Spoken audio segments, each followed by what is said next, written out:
y'all, welcome back to my channel. Welcome to Tuesday the 26th, and this video is just a little chit chat video. I wanted to keep you guys in the loop, and first of all, I do want to address, I did take my initial COPPA video down. I actually just made it private because I didn't want my opinions or anything that I was saying to mislead anyone.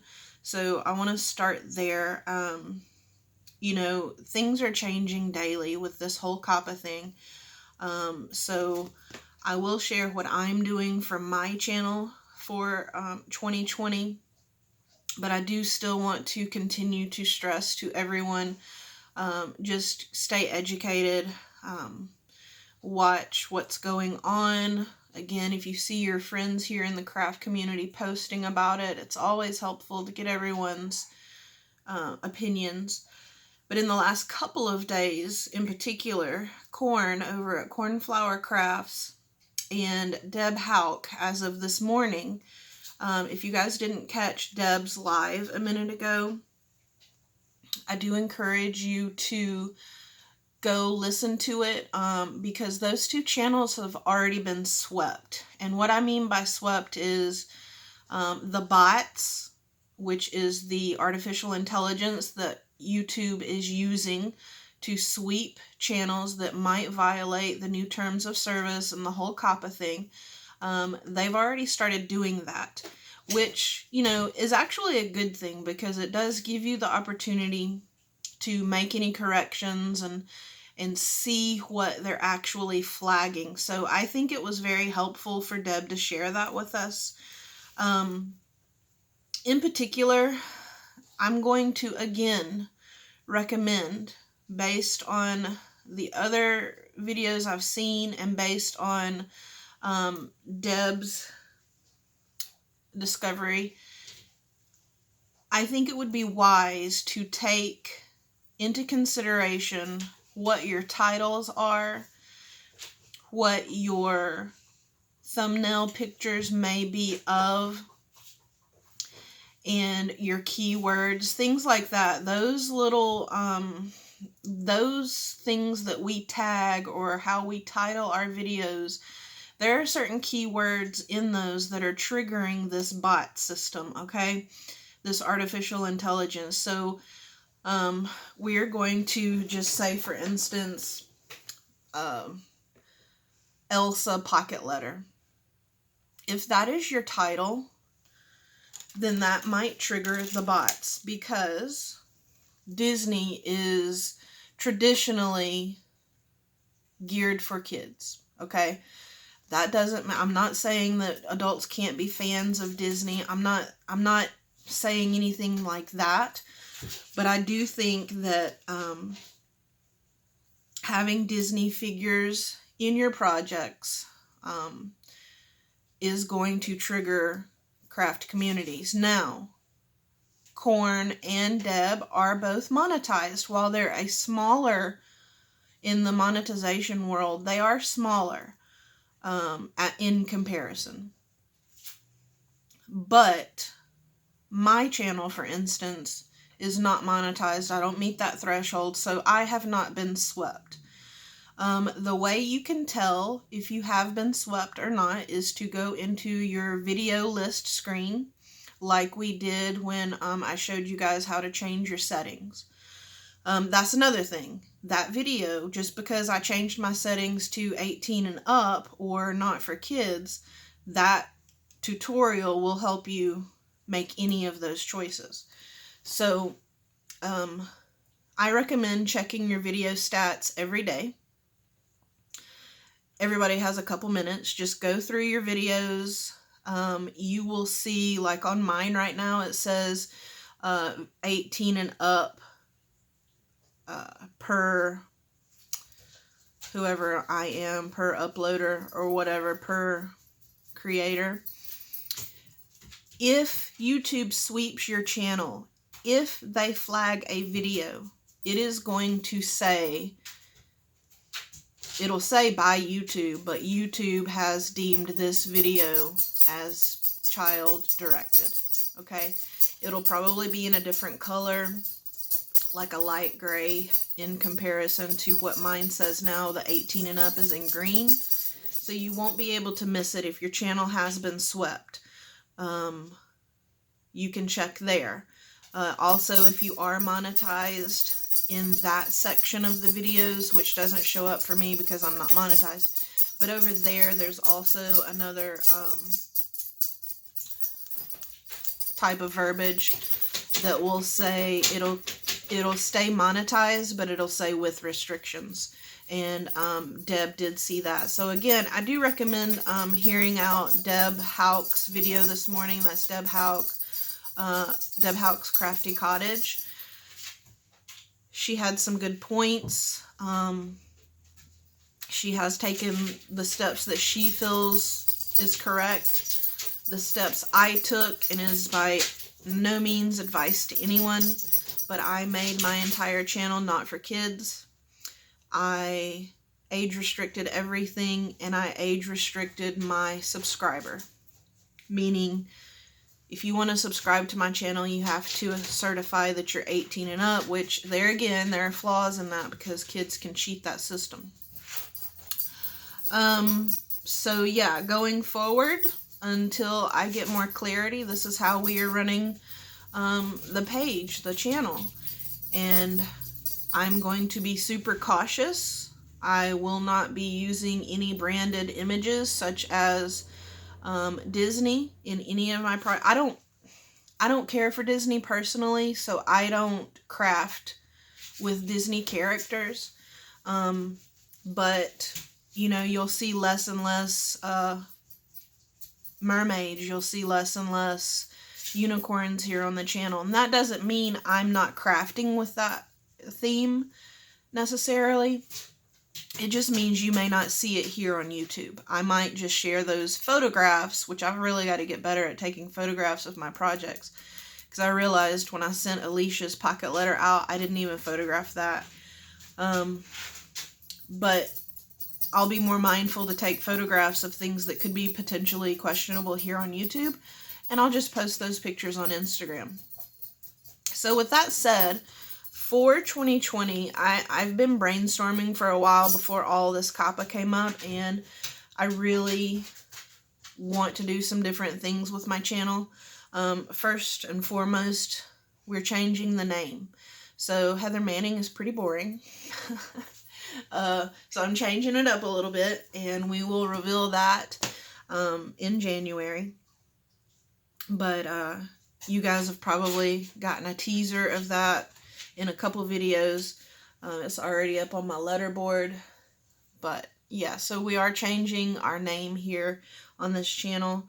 I am also working out details, and Michelle at Crafty Beginnings and I will be hosting a year-long collab. This is more of a non-traditional collab, so there are no time limits, nothing like that. It's not swap related. It's not your traditional collab that we're all participating in right now. It's more of a stash building collab for your cards and your tags. So similar to Stamp Girl and Deb Houck, actually, they all do different kind of collabs. And we thought we would take part in one and host one here on this side of the world. And more details will come about that. I'll probably debut that in December sometime, just as a save the date. But it'll be a year-long collab, kind of like the Issa Link party that Scrap the World hosts. You won't be, you know, you can do it or not. You can do it one month, you can do it the next month, and it's totally up to you. So kind of free theme in the idea that you can create whatever you want in the card category or in the tag category, and then hope, because we all need cards. That's a big, huge thing here in my craft room. I know as soon as Christmas cards start coming in, I have a very small stash here, and I know that I'm going to be making cards as they come in just to keep up, because I don't have a stash built. So that's the idea of that collab, and I'm super excited about it. I'm also still working on the spring collab, so I'm letting you guys know now that sometime in March we will be, actually in February, I will be announcing the spring collab. So make myself a little note.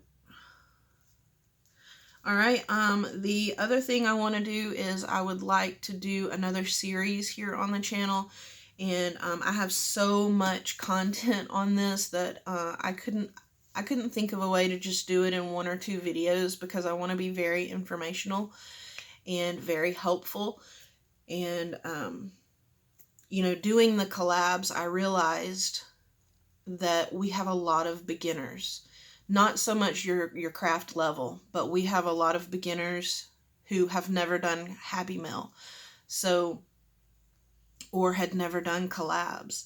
So this is gonna kind of be geared to the crafter who has crafted for years, or maybe is totally new to crafting too. But I want to capture everything there is to capture, and the etiquette, and all the fun things that can be had in Happy Mail land. So that's another topic that we're going to be covering in the new year. I will still be doing my regular series as far as Crafty Empties at the end of the month, as well as YouTube made me do it. And so if anybody wants to participate in those series on your own channels, feel free to do so. I mean, I think Crafty Empties is just a really fun little thing to go back through your trash and be like, wow, I've amassed this amount of garbage. So I do think it's fun to recap that at the end of the month. And I have a pretty good trash pile going. So yeah, those are some of the things we are working on. The baby shower collab will be starting on November 30th. And Alicia's Christmas collab is, of course, still going on. Had a little bit of a crafter's block and could not figure out what I wanted to do for Tony's collab, but thankfully I broke ground, if you will, and so that is in full swing now. I'm pretty happy with where it's going. I'm having a little bit of an issue with the BB Craft project shares, only because I realized the items that I got from BB Crafts, I'm using them in different projects, and I'm sharing the products with my pen pals or my Happy Mail recipients. So I haven't found a way to primarily do a video just using these projects, because these are accessories to me. These are finish type products. So we're working on that. I'm racking my brain trying to see how I can maybe do something to showcase just how I used these on something. But like I said, I'm a newbie, you know, I'm not gonna lie. So I need some guidance on that, and I'm still brainstorming it. Finally feeling better today, but my son has the funk now, so I'm sure it's only a matter of time before hubby gets it, and then I'm in the doghouse. So right here at Turkey Day. But anyway, so with all of that said, I want you guys, you know, my channel's not going anywhere until YouTube kicks me off the platform, okay? That's kind of my stance in life in general. Like, you know, my job I've been at for 12 years, and as stressful as it can get, and all of the changes and all of the management changes, you know, they are going to have to fire me to get rid of me. I'm not going to quit. And that's how I feel about YouTube. I really enjoy YouTube. It is a part of a very necessary therapy for me. As I've expressed before, you guys are pretty much my friends and my family. And, you know, I can look at my text screen of all the texts that I've gotten, and it's all my YouTube friends. Like, there's no family members in there even. So, you know, I'm not going anywhere. And I'm going to do everything I can to abide by the laws. You know, I am a complete nonconformist. I have always been kind of the anarchist, if you will. And number one, they got to give us more clarity. But number two, I'm going to do everything I can to comply with the tools that I've been given thus far. So like I said, I encourage everybody just to keep abreast of the matter. Stay educated. Don't panic. There's no reason to delete your channels just yet. You know, there's still room for the FTC to give us more clarity. You know, December 10th is the deadline, but remember, December 10th is when one of the gentlemen in the gamer toy area is going to speak to the FTC directly on behalf of channels like us who just want more clarity. It's not like we don't want to follow the rules. We just need clear and concise rules to follow. So, yeah, that's how we're taking it from here. I'm not getting discouraged. I'm not getting bent out of shape. I'm not jumping ship. I love you guys too much. I love the opportunity to be on YouTube. I love having this platform. I love sharing my projects with y'all. I love seeing what everybody else is doing. Like, there's just more at risk than there needs to be right now. Like, it's just too gray. So with that said, I hope you guys have a wonderful rest of your day and stay tuned for all of the big exciting changes here on my channel. I hope you guys look forward to it as much as I am, and I'll see you guys in the next video. Much love.